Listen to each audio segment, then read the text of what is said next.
Sa isang maliit na bayan ng Ustron, na matatagpuan sa paanan ng Beskidi Mountain sa Poland, isang dalaga ang taimtim na nakatitig sa screen ng kanyang smartphone. Sa screen, isang sikat na Pilipinong teleserye ang umiikot na nagpapakita ng maningning na tanawin ng gabi sa Maynila at isang bidang lalaki na nakasuot ng magandang barong Tagalog. Talaga bang ganyan ang itsura nila? Talaga bang lahat ng lalaking Pilipino ay ganoon kabait? Si Terry, 20 taong gulang, ay may isang pangarap na inalagaan niya mula pa noong high school, ang makapunta sa Pilipinas at makatagpo ng isang lalaking tulad ng nasa mga teleserye. Pinagtatawanan siya ng mga tao sa paligid niya. Sinasabing isa lamang iyong pantasya ng isang musmos na walang alam sa mundo.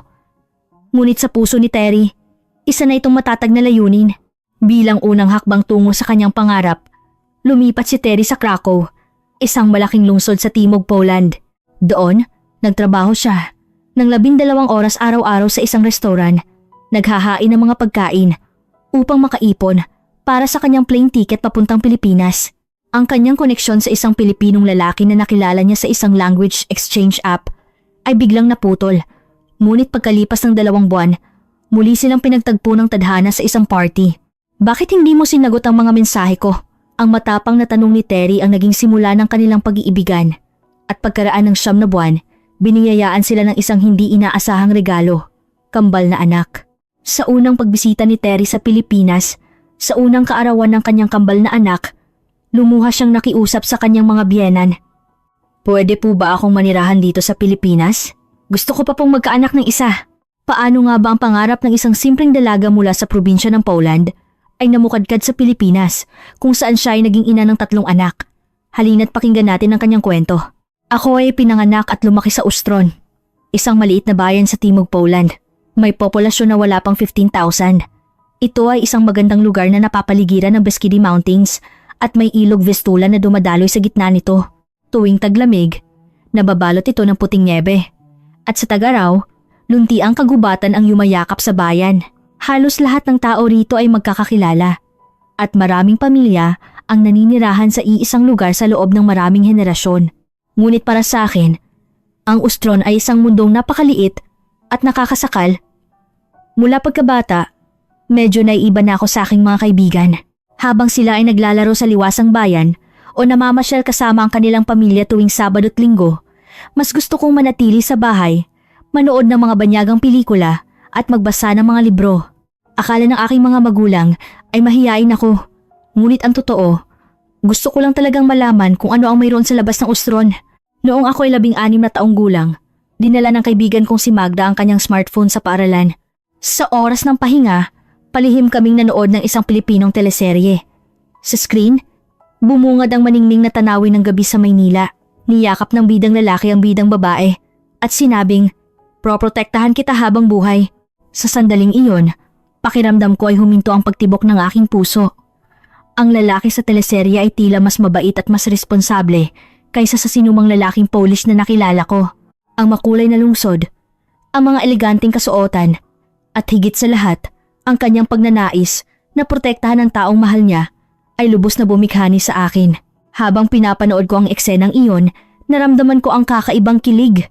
Hindi lamang ito isang teleserye. Para sa akin, isa itong pinto patungo sa isang bagong mundo. Simula ng araw na iyon, tinanong ko kay Magda ang pamagat ng teleserye. At pag-uwi ko, agad ko itong hinanap sa internet. Ang pamagat ay Tadhana ng Puso. Mula noon, sunod-sunod kong pinanood ang mga episode. Kapag natapos ko ang isa, hindi ako makatulog sa pag-aabang sa susunod. Lubusan akong nahumaling sa mga teleseryeng Pilipino. Pag-uwi galing eskwela, ginugugol ko ang gabi sa paghahanap ng mga teleserye sa aking lumang laptop at tuwing Sabado at Linggo, kasama ko si Magda sa isang cafe, kung saan wala kaming ibang pinag-uusapan kundi ang mga ito. Nag-alala ang aking mga magulang dahil napapabayaan ko na raw ang aking pag-aaral, ngunit hindi ko ito mapigilan. Pagkatapos ng isang serye, hahanap ako ng isa pa. Sinusubukan ko ring gayahin ang pagbigkas ng mga linyang Filipino, lalo na't gustong-gusto ko ang mga eksena kung saan ang pamilya ay sama-samang kumakain sa hapagkainan. Sa mga teleseryeng Pilipino, madalas na ipinapakita ang pamilyang magkakasamang kumakain at nag-aalala sa isa't isa. Bagamat mahalaga rin ang pamilya sa Ustron, may ibang init at pagmamahal sa kulturang Pilipino na nakikita ko. Noong ako ay 18 taong gulang, sinabi ko sa aking mga magulang, Inay, balang araw, pupunta ako sa Pilipinas at mag-aasawa ako ng isang Pilipino. Napabuntong hininga ang aking ina. 3. Bata ka pa. Marami ka pang hindi alam sa mundo. Kapag tumanda ka na, mawawala rin yung mga ideyang yan. Ngunit hindi ako ignorante. Sa halip, alam na alam ko kung ano ang layunin ko sa buhay. Gusto kong pumunta sa Pilipinas, makakilala ng isang Pilipinong lalaki at bumuo ng pamilya kasama siya. Habang lumilipas ang panahon, lalong lumilinaw ang pangarap na iyon. Habang ang aking mga kaibigan ay naghahanap ng karaniwang trabaho sa Ustron at nag-aasawa ng mga karaniwang lalaki, iba ang pangarap na aking hinahabi. Nag-aalala rin ang aking ama. Isang gabi sa hapunan, sinabi niya, Terry, alam mo ba kung nasaan ang Pilipinas? Alam mo ba kung gaano kalayo iyon mula rito? Mahigit 10 oras ang biyahe sa eroplano. Alam ko na ang lahat ng iyon. Nagsaliksik na ako sa internet kung paano makarating doon at kung magkano ang pamasahe. Humigit kumulang 1,000 euros ang kailangan. Alam ko, Itay. Kaya nga po ako nag-iipon. Akala ng mga magulang ko ay nagbibiro lang ako. Ngunit seryoso ako. Pagkatapos kong magtapos ng high school, araw-araw ako nag-aral ng Filipino sa YouTube. Isinulat ko ang mga titik ng alpabeto ng higit sa 100 beses sa aking kwaderno para matandaan at sinubukan kong magsalita habang nanonood ng mga teleserye. Noong una, hindi ko maintindihan ang kahulugan ng mga salita. Ngunit pagkaraan ng ilang buwan, nakakabasa na ako ng mga simpleng pangungusap. Magandang araw. Salamat po. Mahal kita. Habang natututunan ko ang mga salitang ito, naramdaman kong unti-unti akong napapalapit sa Pilipinas. Nagdikit ako ng mapa ng Pilipinas sa dingding ng aking kwarto at naglagay ng pulang pin sa Maynila. At gabi-gabi bago matulog, tinitingnan ko ang mapa at iniisip ang aking sarili na naglalakad sa mga kalye ng Maynila. Habang ginagawa ko iyon, naisip ko, kailangan ko ng pera para makapunta sa Pilipinas. Hindi ako makakaipon habang buhay kung mananatili ako sa Ustron. Ang mga trabaho sa aming bayan ay sa maliliit na tindahan o restaurant lamang at mababa ang sahod. Napagtanto kong kailangan kong pumunta sa isang malaking lungsod. Sa tagsibol ng aking ika-20 taon, nagpasya ako. Aalis ako sa Ustron at maghahanap ng trabaho sa isang malaking lungsod. Sinabi ko sa aking mga magulang na pupunta ako sa Krakow para magtrabaho. Ang Krakow ang pangalawang pinakamalaking lungsod sa Poland at narinig kong maraming turista at trabaho roon. Tumutol ang aking ama. Terry, bata ka pa para mag-isang pumunta sa isang malaking lungsod. Mas ligtas ka rito. Ngunit hindi ako nagpatinag. Itay, gusto kong pumunta sa Pilipinas. Para magawa iyon, kailangan kong mag-ipon at hindi ko iyon magagawa sa Ustron.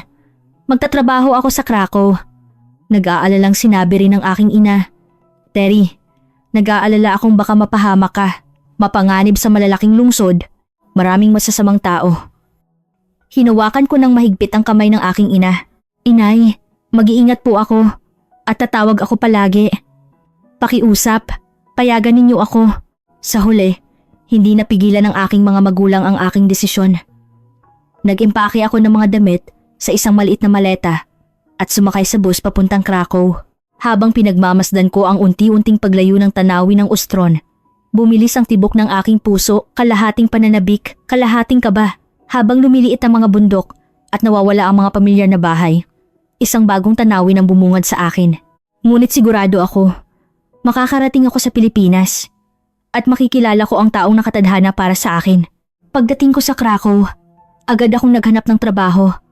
Nakahanap ako ng trabaho bilang waitress sa isang sikat na restaurant malapit sa Market Square at umupa ng isang maliit na studio apartment.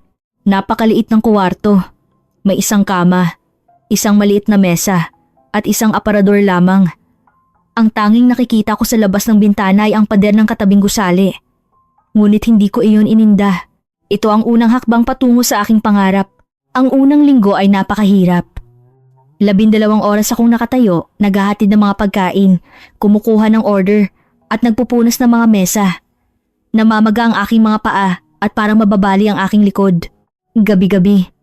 Pag-uwi ko, babagsak na lang ako sa kama sa sobrang pagod. Nagkasugat ang aking mga kamay at nagkapaltos ang mga paa. Isang gabi, napaiyak ako sa sobrang hirap habang umiiyak mag-isa sa kwarto. Naisip ko, kaya ko kaya ito? Ngunit sa tuwing araw ng sweldo at pumapasok ang pera sa aking bank account, napapangiti ako. Kumikita ako ng 3,000 zloty. Nakatumbas ng humigit kumulang 40,000 piso kada buwan, isang halagang hindi ko maiisip sa Ustron. Kalahati ng aking sahod ay maingat kong iniipon. At ang natitira ay para sa aking mga gastusin. Bawat buwan, tinitingnan ko ang aking passbook at kinakalkula kung gaano pa kalayo ang kailangan kong ipunin para sa plane ticket papuntang Pilipinas. 6 na buwan pa kaya? O 1 taon? Habang lumalaki ang aking ipon, lumalakas ang aking pag-asa. Sa aking libreng oras, nag-aaral ako ng Filipino. Nanonood ako ng mga basic tutorial sa YouTube at paulit-ulit na isinusulat ang alpabeto sa aking kuwaderno. Nung una, hindi ko maintindihan ang mga salita, ngunit unti-unti, natuto akong magbasa. Nagsasanay ako ng listening skills sa panonood ng mga teleserye nang walang subtitles at kinakanta ang mga awiting Pilipino. Isang araw, nalaman ko ang tungkol sa isang language exchange app. Ito ay isang app kung saan ang mga dayuhang gustong matuto ng Filipino at mga Pilipinong gustong matuto ng Polish o Ingles ay maaaring magturuan sa isa't isa. Tuwang-tuwa akong dinownload ang app at gumawa ng profile. Kumusta? Ako si Terry. Nakatira ako sa Krakow, Poland at gusto kong matuto ng Filipino. Mahal ko ang kulturang Pilipino. 2 araw pagkatapos kong i-post ang aking profile, may isang taong nag-message sa akin. Walang profile picture. At ang pangalan niya ay Paulo.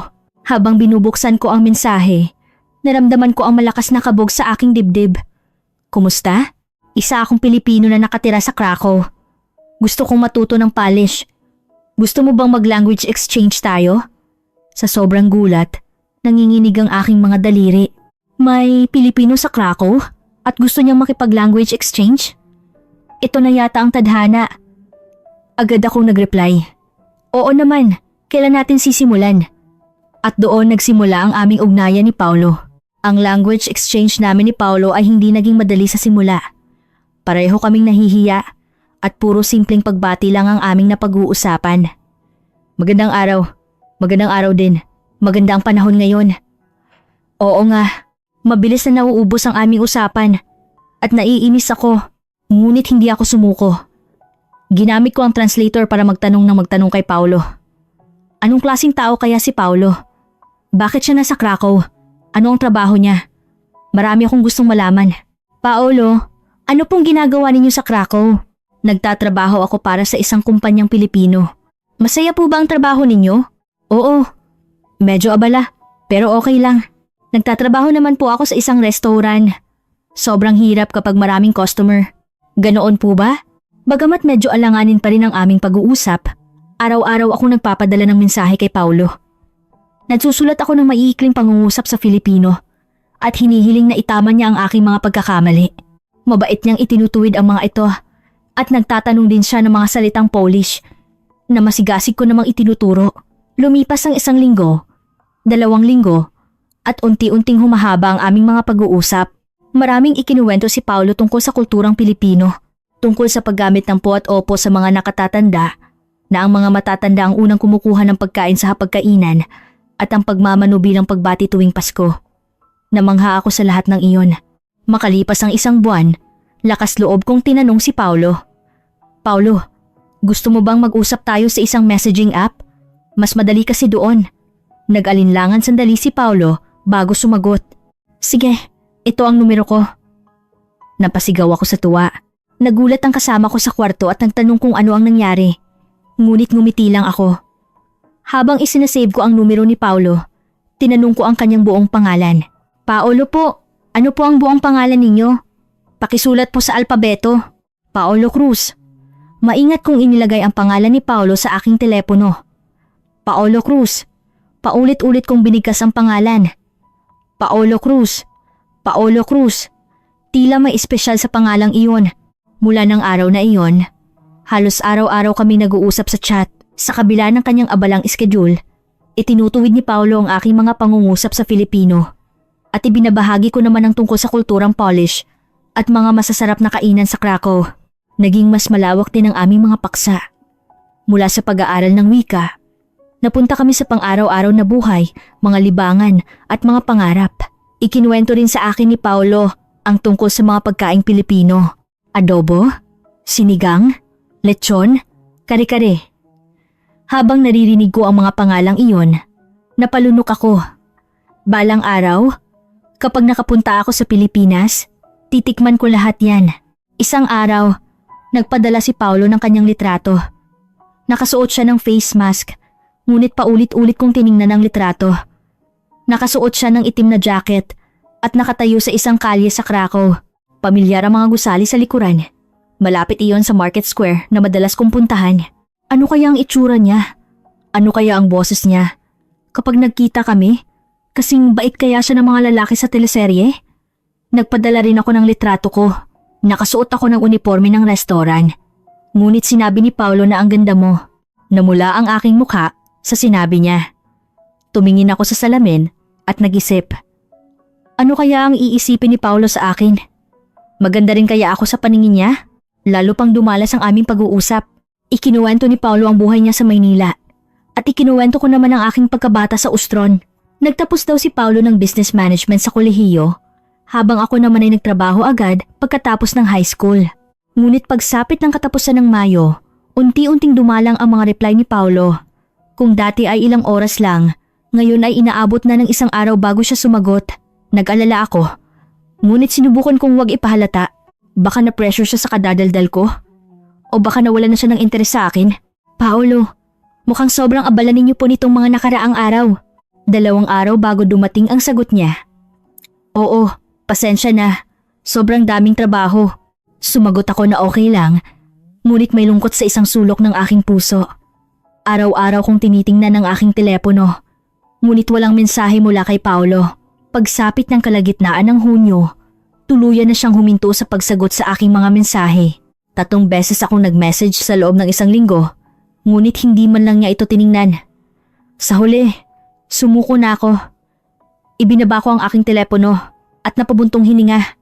Ganito lang talaga siguro ang mga nakikilala sa internet. Nakakatuwa at interesante sa simula, pero sa huli, nawawalan din ng interes ang isa't isa. Hindi ko binura ang aming mga mensahe, ngunit hindi na ako muling nagpadala. Sa halip, mas nag-focus ako sa aking trabaho. Malayo pa ang kailangan kong ipunin para sa plane ticket papuntang Pilipinas, kaya araw-araw akong nagsikap. Pinuri ako ng manager ng restaurant sa aking kasipagan at nagustuhan din ako ng mga customer. Nakangiti akong nagtatrabaho, ngunit may puwang pa rin sa aking puso. Paminsan-minsan, kapag nakahiga na ako sa gabi at tinitingnan ang aking telepono, naaalala ko ang aming mga usapan ni Paulo. Ang litratong ipinadala niya, ang pagtatama niya sa aking mga maling pangungusap sa Filipino. Namimiss ko iyon.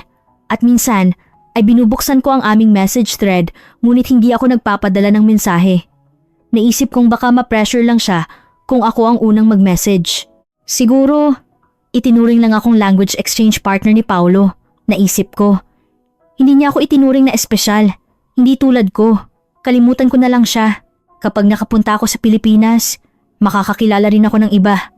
Lumipas ang 2 buwan, katapusan ng Agosto. Isang Sabado, papalapit na ang pagtatapos ng tag-araw. Sinabi sa akin ng katrabaho kong si Kasia, Terry, may party mamayang gabi. Gusto mong sumama? Kaibigan ko ang nag-organisa at marami raw pupunta. Hindi ako mahilig pumunta sa mga party. Hindi ako komportable sa maraming tao. At higit sa lahat, kailangan kong mag-ipon. Kapag pumunta ako sa party, kailangan kong bumili ng inumin at magsuot ng bagong damit. Ngunit sa araw na iyon, ewan ko ba, gusto kong pumunta. Kung mananatili ako sa bahay, si Paulo lang ang maiisip ko at malulungkot lang ako. Sige, sasama ako. Masayang isinama ako ni Kasia sa party. Ginanap ito sa isang basement sa sentro ng Krakow. Malakas ang tugtog at nagsasayawan ng mga tao. Nakatayo lang ako sa isang sulok, umiinom at pinagmamasdan ng mga tao. Ang saya nilang lahat. Pero bakit parang nalulungkot ako? Ang mga kaibigan ko ay may kanya-kanyang kausap at ako ay nag-iisa. Noon ko napansin ang isang lalaki sa kabilang sulok na umiinom din. Hindi siya nakamaskara, ngunit pamilyar ang kanyang itsura mula sa gilid. Kumabog ang dibdib ko.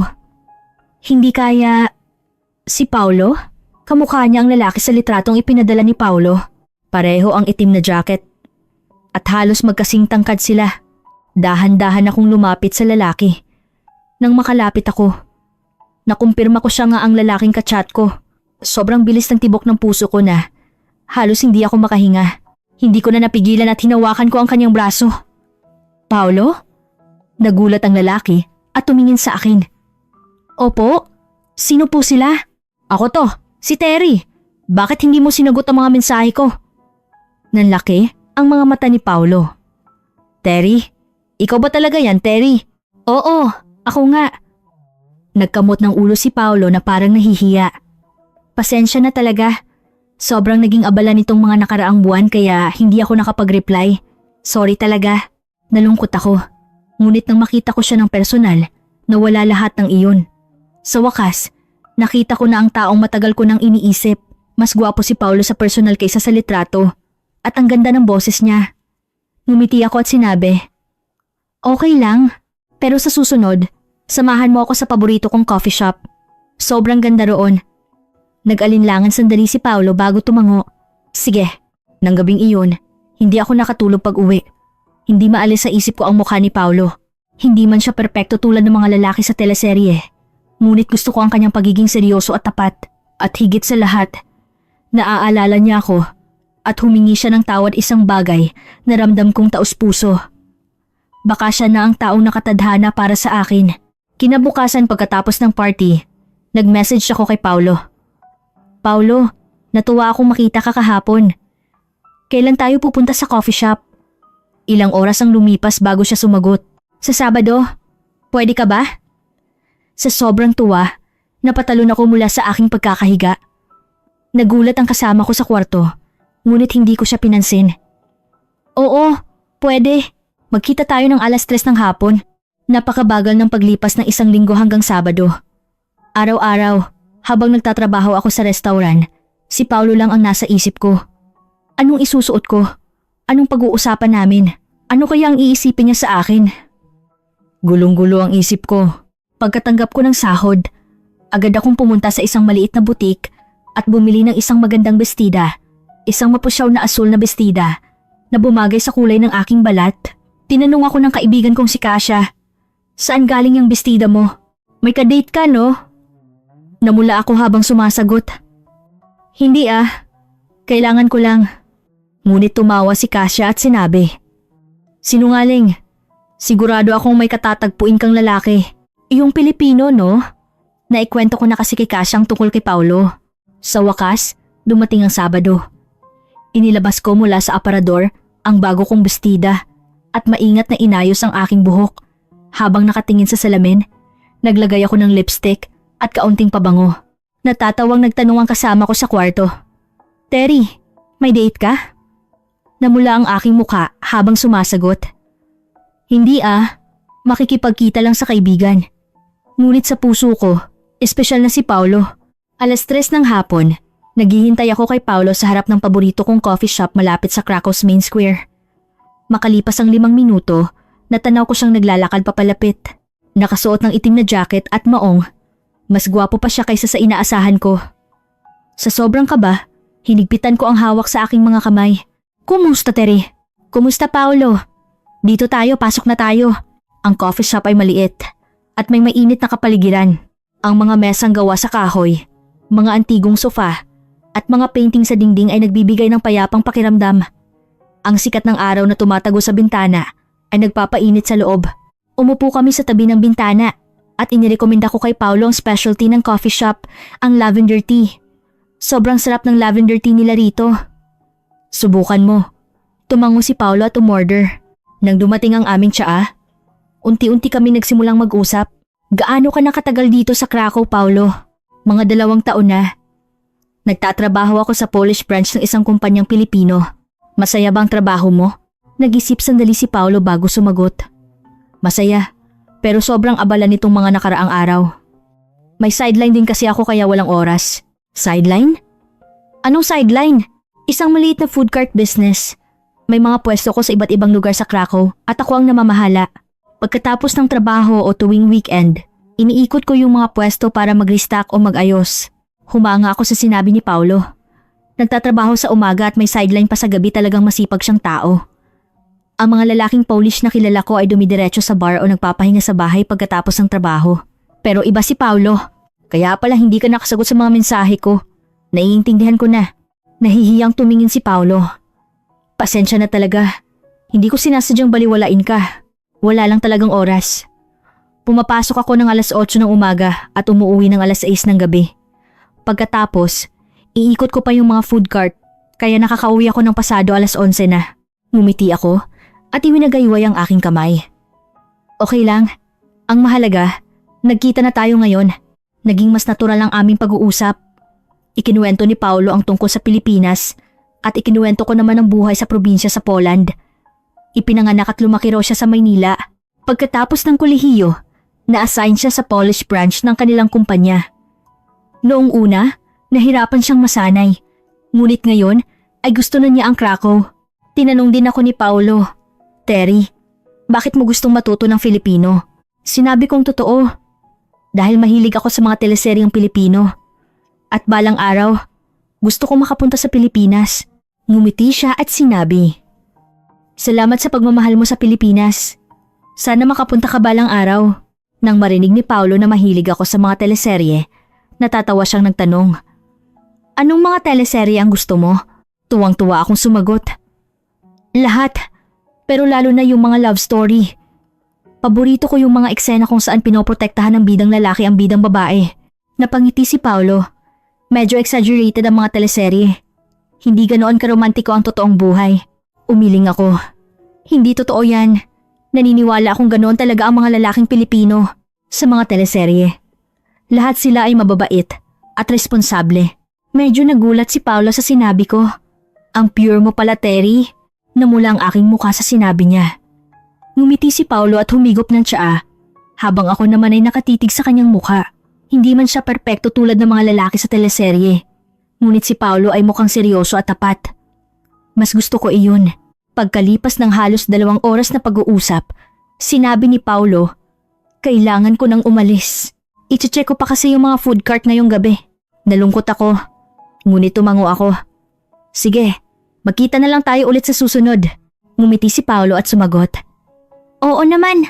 Paglabas namin ng coffee shop, biglang ngumiti ng malapad si Paolo sa akin. Ang cute mo talaga, Terry. Sa sandaling iyon, pakiramdam ko ay sasabog ang aking puso. Ang eksenang nakita ko sa teleserye, ang isang matamis at taos-pusong papuri. Nagpaalam si Paolo na parang walang nangyari. Ngunit naiwan akong nakatayo roon. Pinapakalma ang kumakabog kong dibdib. Siya na ang taong nakatadhana para sa akin. Mula ng araw na iyon, naging mas agresibo ako sa panliligaw kay Paolo. Araw-araw akong nagme-message para kumustahin siya. At ako na mismo ang nag-aayang lumabas tuwing weekend. Noong una, tila medyo nag-aalangan si Paolo.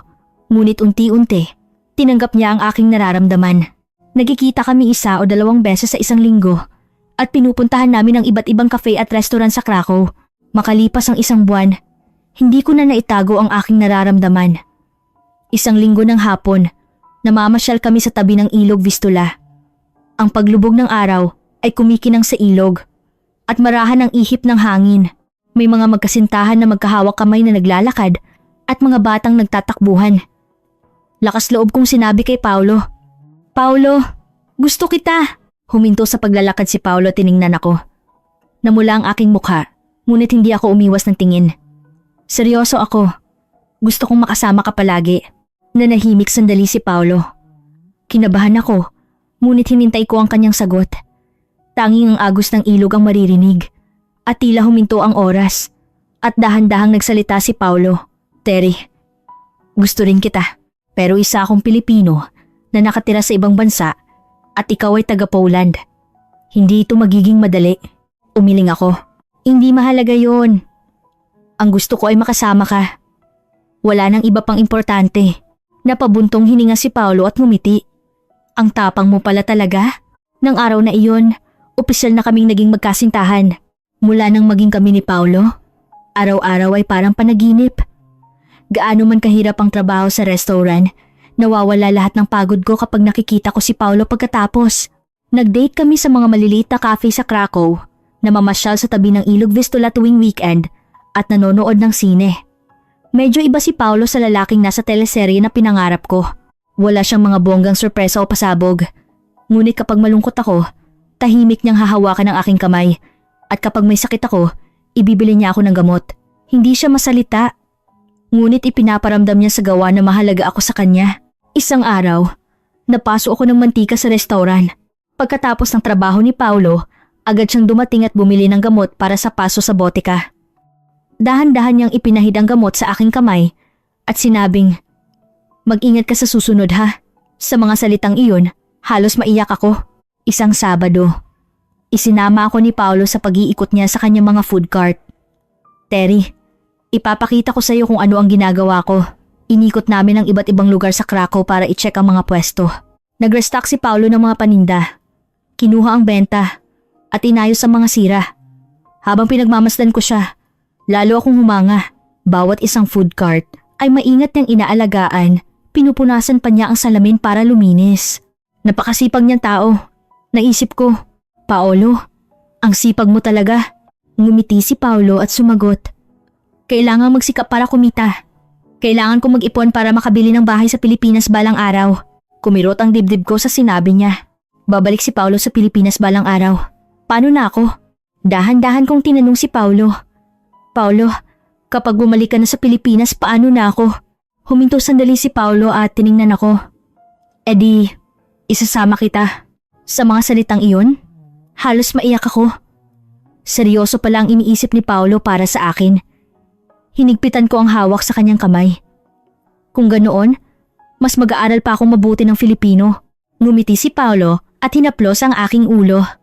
"Oo, pagbutihin mo, naging maayos ang aming relasyon. Siyempre, may mga pagkakataong nagkakaroon kami ng maliliit na hindi pagkakaunawaan dahil sa pagkakaiba ng kultura, ngunit sinisikap naming intindihin ang isa't isa." Nang malaman ni Paulo na mahilig ako sa pagkaing polish, natuto siyang gumawa ng pirohi para sa akin. Ako naman, natutong magluto ng adobo, na paborito ni Paulo sa panonood sa YouTube. Ang una kong luto ng adobo ay sobrang alat at halos maubos ni Paulo ang isang basong tubig, ngunit ngumiti siya at sinabing, "Masarap." Masaya ako sa piling ni Paulo, ngunit may isang bagay na bumabagabag sa akin. Ang ipakilala siya sa aking mga magulang. Noong sinabi kong gusto kong makipag-date sa isang Pilipino, sinabi nilang isa lang iyong kahibangan. Ano na lang kaya ang sasabihin nila ngayong mayroon na talaga akong nobyong Pilipino? Lakas loob kong tinawagan ng aking ina. "Inay, may nobyo na po ako." Natutuwa ang aking ina. "Talaga? Anong klaseng tao siya?" Huminga ako ng malalim at sinabi, "Pilipino po." Natahimik sandali sa kabilang linya. Pagkatapos, narinig ko ang buntong hininga ng aking ina. "Terry, nakakilala ka na nga talaga ng Pilipino. Akala ko, nagbibiro ka lang." "Hindi po biro, inay. Napakabuting tao po ni Paulo." Nag-aalalang nagtanong ang aking ina. "Mapagkakatiwalaan ba siyang tao?" "Nag-iisa ka lang dyan sa Krakow. Nag-aalala ako." "Opo, inay. Si Paulo po ay tapat at responsable. Isasama ko po siya sa Ustron sa susunod." Napabuntong hininga ang aking ina. "Sige. Pero mag-ingat ka, Terry. Baka magbago ang isip ng tao." Naiintindihan ko ang pag-aalala ng aking ina. Ngunit sigurado akong hindi ganoong tao si Paulo. Lumipas ang 9 na buwan. Lumipas ang tagsibol, dumating ang tag-araw, at sumunod ang taglagas. Mas lalo naming nakilala ang isa't isa at mas lumalim ang aming pagmamahalan. Isang araw, may napansin akong kakaiba sa aking katawan. Mahigit 1 buwan na akong hindi dinadatnan ng regla at palagi akong nasusuka.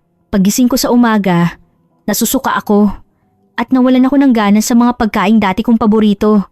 Kinakabahan akong bumili ng pregnancy test sa botika. Ang 3 minutong paghihintay ng resulta sa banyo ay tila napakatagal. Nanginginig akong naupo sa sahig at nagdasal. Nang tingnan ko ang resulta, lalo pang nanginig ang aking mga kamay. 2 linya. Buntis ako. Napaupo ako at napaiyak. Masaya, ngunit natatakot din. 21 taong gulang pa lang ako at hindi pa namin napag-uusapan ni Paulo ang kasal. Paano kaya siya magre-react kapag nalaman niya ito? Iiwan niya kaya ako? Hindi niya kaya pananagutan? Ilang araw kong hindi nasabi kay Paulo. Ngunit sa huli, hindi ko na ito naitago. Isang gabi, habang naghahaponan kami sa bahay ni Paulo, lakas loob kong sinabi, "Paulo, may sasabihin ako." Ibinaba ni Paulo ang kanyang tinidor at tiningnan ako. "Ano yun?" Pinipigilan ang aking mga luha. Sinabi ko, tingin ko, buntis ako. Naging seryoso ang mukha ni Paulo. Natakot akong baka magalit siya o iwanan ako. Nanginginig ang aking mga kamay at malapit nang tumulo ang aking mga luha. Ngunit, dahan-dahang tumayo si Paulo at lumuhod sa aking harapan.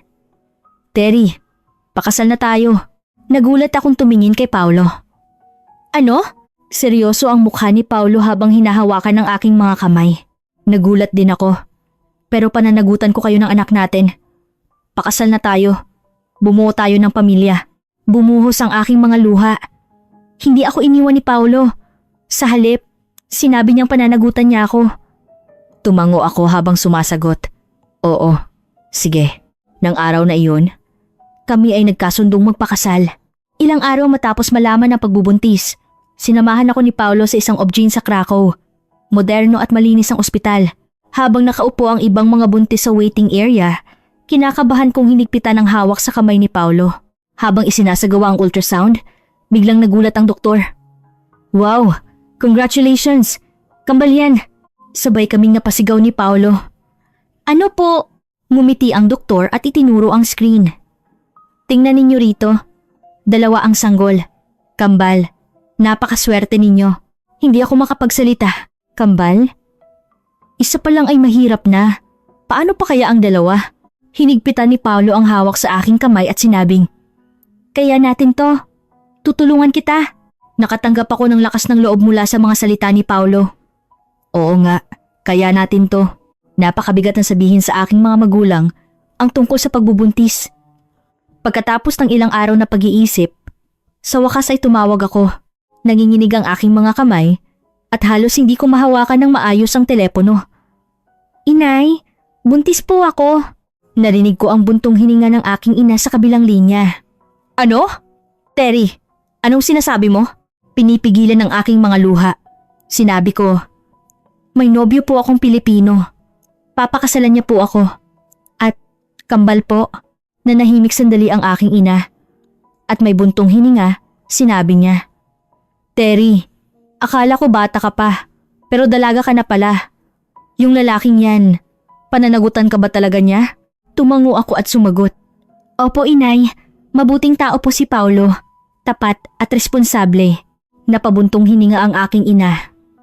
Kung ganoon, dalhin mo siya rito sa Ustron. Kailangan siyang makausap ng tatay mo. Pumunta kami ni Paulo sa Ustron. 3 oras ang biyahe sa tren. At buong biyahe ay kinakabahan ako. Magugustuhan kaya ng mga magulang ko si Paulo? Papayag kaya sila sa aming kasal? Noong una, nag-aalangan ng aking mga magulang kay Paulo. Ngunit nang magalang siyang bumati at tapat na nagsalita, unti-unti silang napalapit sa kanya. Tinanong ng aking ama si Paulo. Binata, mahal mo ba talaga ang anak ko? Tumango si Paulo at sumagot. Opo, mahal na mahal ko po siya. Pananagutan ko po si Terry at ang aming mga anak habang buhay. Gagawin ko po ang lahat para sa kanila. Tinitigan ng aking ama si Paulo sa mata bago tumango. Mabuti. Ipinagkakatiwala ko sa iyo ang anak ko. Paligayahin mo siya. At sa gayon, natanggap namin ang basbas ng aking mga magulang.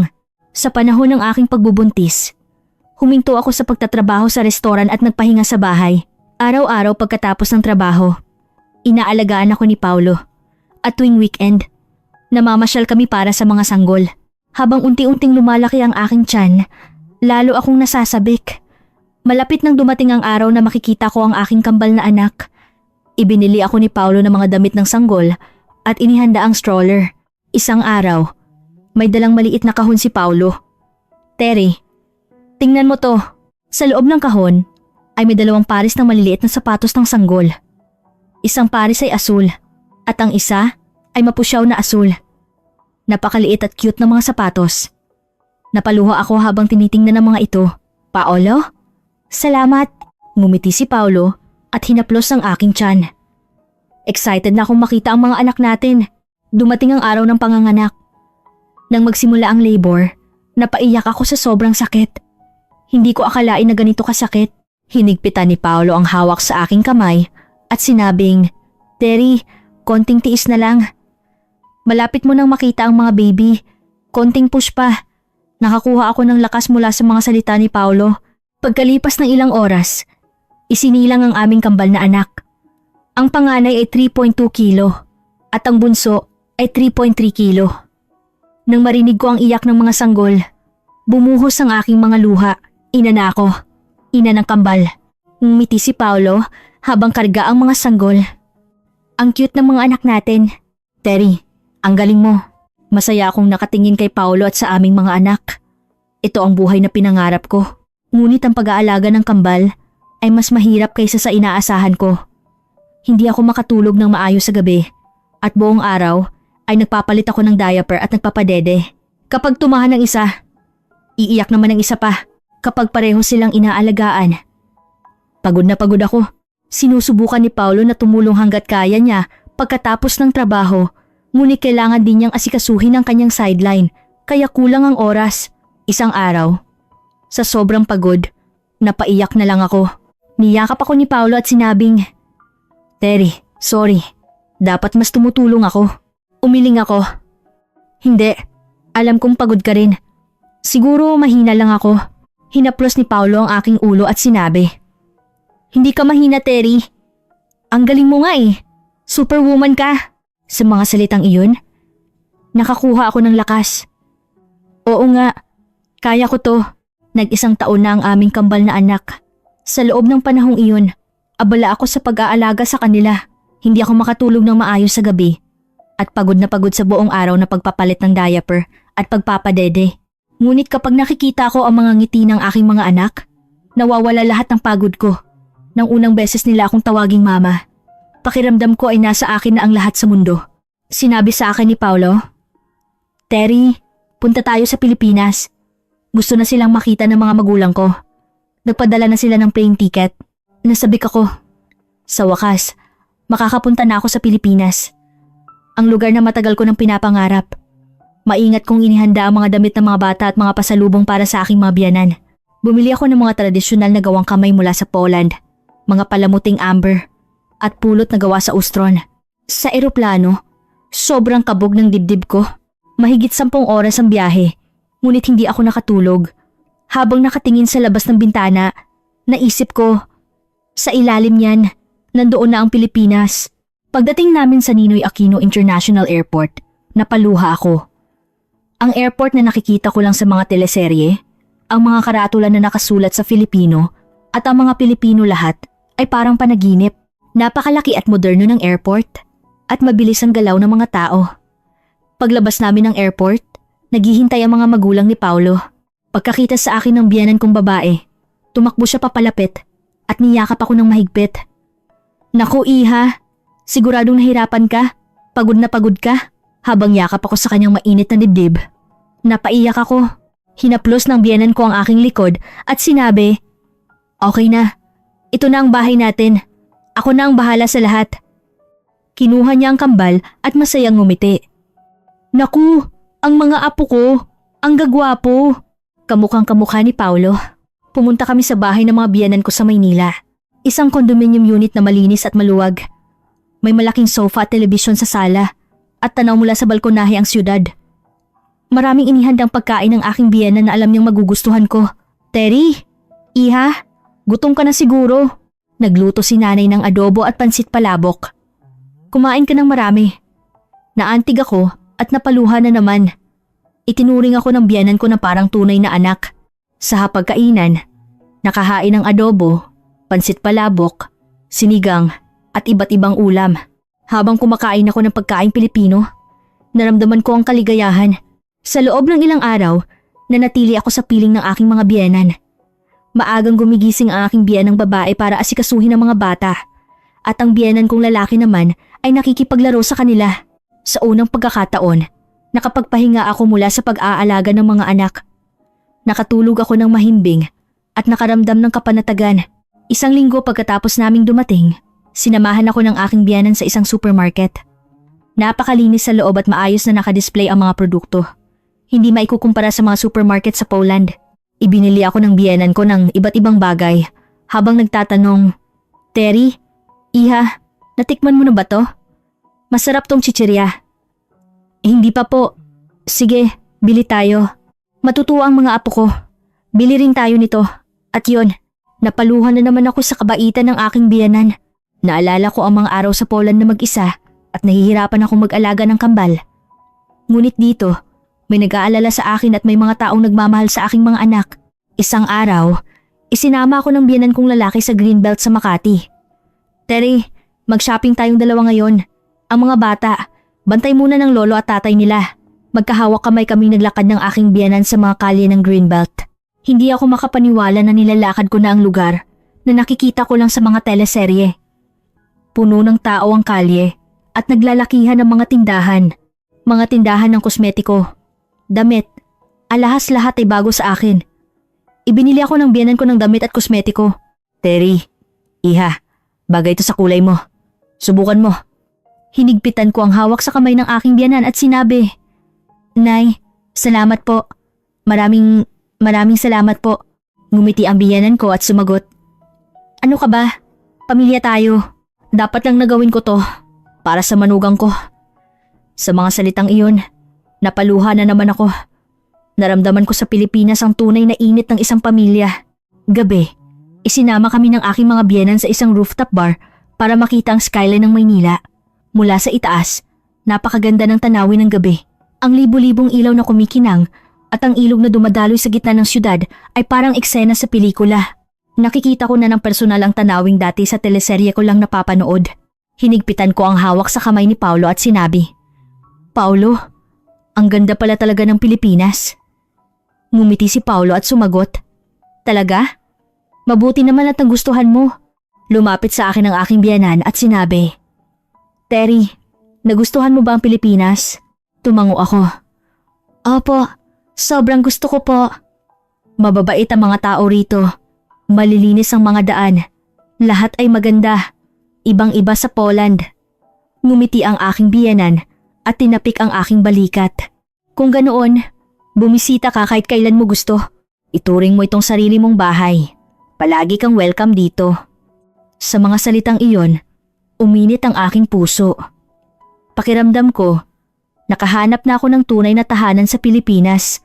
Ang 2 linggong pananatili namin sa Pilipinas ay parang isang panaginip. Kasama ang aking mga biyenan, inikot namin ang iba't ibang lugar sa Maynila at kumain ng maraming pagkain Pilipino. Adobo, sinigang, lechon, kare-kare lahat ay masarap. Pumunta rin kami sa Intramuros at bumisita sa mga simbahan habang natututunan ko ang kasaysayan at kultura ng Pilipinas. Lalo ko itong minahal. Isang araw, nagsuggest si Paulo. Terry, gusto mo bang pumunta tayo sa Palawan? Sobrang ganda ng dagat doon. Gusto rin daw sumama ni nanay. Tuwang-tuwa akong tumango. Kasama ang aming mga anak at mga biyenan. Pumunta kami sa Palawan. 3 oras ang biyahe sa eroplano. Ngunit napakaganda ng tanawin mula sa bintana. Napakaganda nga ng dagat sa Palawan. Ang asul na alon ay kumikinang. At ang puting buhangin ay tila walang katapusan. Habang pinapakinggan ko ang tunog ng alon, magkahawak kaming naglakad ni Paulo. Ang aking mga biyenan naman ay gumagawa ng sandcastle kasama ang mga bata. Tuwang-tuwa ang mga anak namin sa unang beses nilang makakita ng dagat. Paulo, ang ganda rito. Ngayon lang ako nakakita ng ganito kagandang dagat. Ngumiti si Paulo at sumagot. Talaga? Mabuti naman. Dito kami madalas pumunta noong bata ako. Habang nakatingin sa dagat, naisip ko, napakasarap manirahan sa Pilipinas. Malinis, ligtas, at mababait ang mga tao. Ang mga biyenan ko ay napakabuti sa akin. Kung dito kami maninirahan, sigurado magiging masaya ako. Ang mga anak ko, makakatanggap ng magandang edukasyon dito.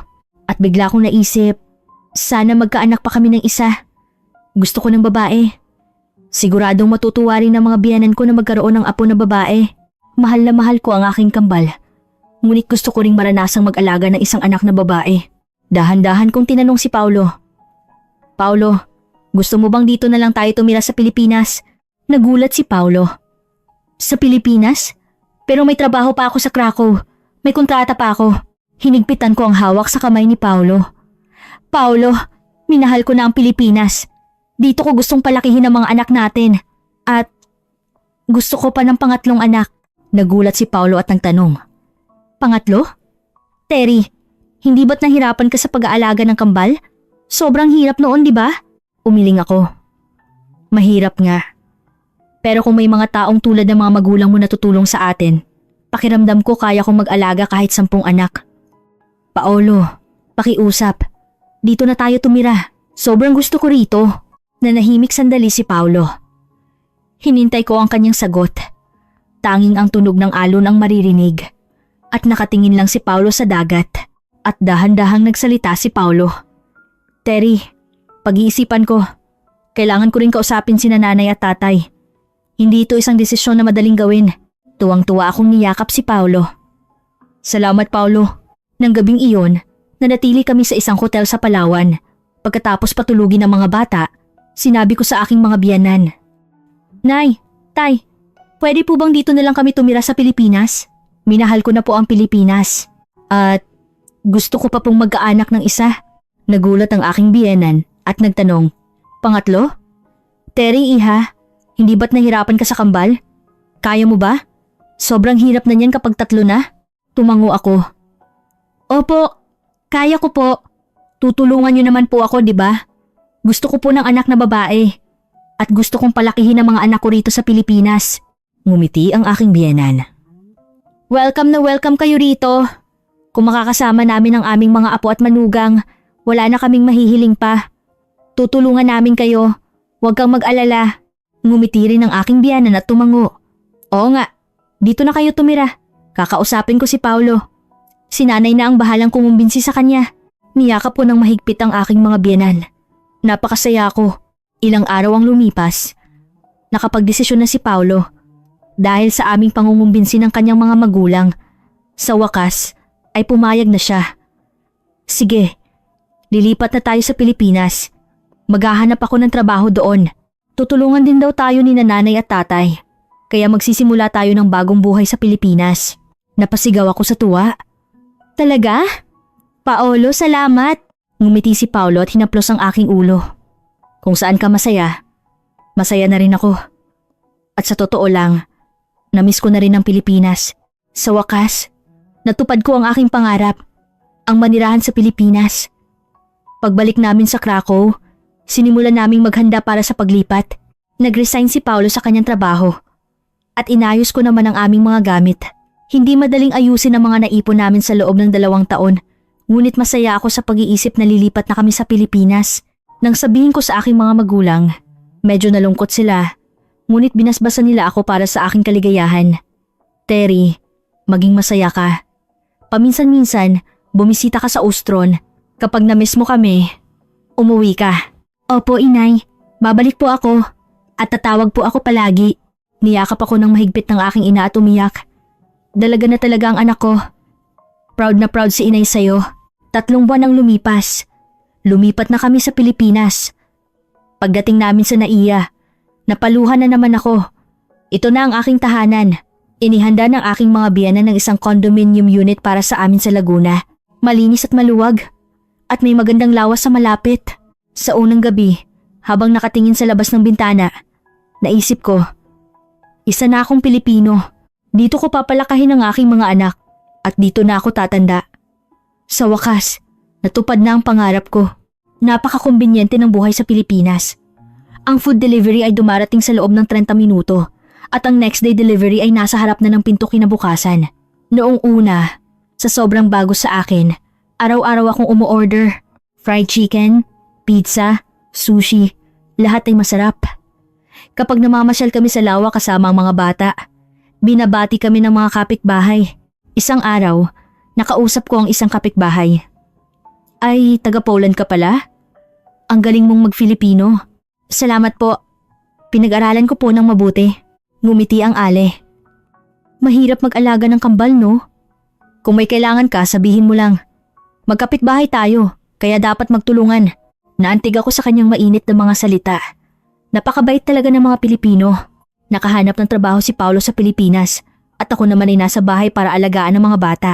3 beses sa isang linggo, dumarating ang aking biyanan para tulungan ako at sa oras na iyon, mas lalo pa akong nag-aaral ng Filipino. Habang gumagaling ako sa pagsasalita, mas naging komportable ang buhay ko sa Pilipinas. Nakipagkaibigan din ako sa mga Pilipinang ina sa aming lugar. Habang inihahatid ko ang mga anak ko sa kindergarten, nakikipag-usap ako sa ibang mga ina At paminsan-minsan ay lumalabas kami para magkape o maggrocery. Noong una, nag-alala akong baka mailang sila sa akin dahil dayuhan ako. Ngunit malugod nila akong tinanggap. At 1 taon nang lumipas, isinilang ko ang aking pangatlong anak. Isang babae. Nang marinig ko ang iyak ng aking anak na babae sa delivery room, napaluha na naman ako. Sobrang tuwa ng aking biyenan. Naku, ang aming prinsesa. Ang ganda-ganda. Terry, iha, ang galing mo talaga. Masaya akong nakatingin kay Paolo at sa aming 3 anak. Ang aking kambal na lalaki ay nasa kindergarten na. At ang bunso kong anak na babae ay natutulog sa aking mga bisig. Ang kambal ay matatas ng magsalita ng Filipino at marami ng kaibigan. 1 linggo ng hapon, namamasyal kami ni Paolo sa lawa. Ang mga bata ay nasa mga biyenan ko, kaya oras namin itong dalawa. Ang mga puno ng cherry blossom sa paligid ng lawa ay namumukadkad at payapang namamasyal ang mga tao. Hinawakan ko ang kamay ni Paolo at sinabi, "Paolo, ang saya-saya ko." Ngumiti si Paolo at sumagot, "Ako rin, Terry. Buti na lang at lumipat tayo sa Pilipinas." Habang nakatingin sa lawa, naisip ko, ang buhay na pinangarap ng isang munting dalaga mula sa Ostron, Poland, habang nanonood ng mga teleseryeng Pilipino. Ngayon, ang pangarap na iyon ay naging totoo na. Nag-asawa ako ng isang Pilipino. Naging ina ng 3 anak at masayang naninirahan sa Pilipinas. Paminsan-minsan, nagme-message sa mga kaibigan ko mula sa Poland. "Terry, kamusta ang buhay sa Pilipinas? Mahirap ba?" Natatawa akong sumasagot. "Hindi naman. Sobrang saya ko nga eh. Napakasarap manirahan sa Pilipinas.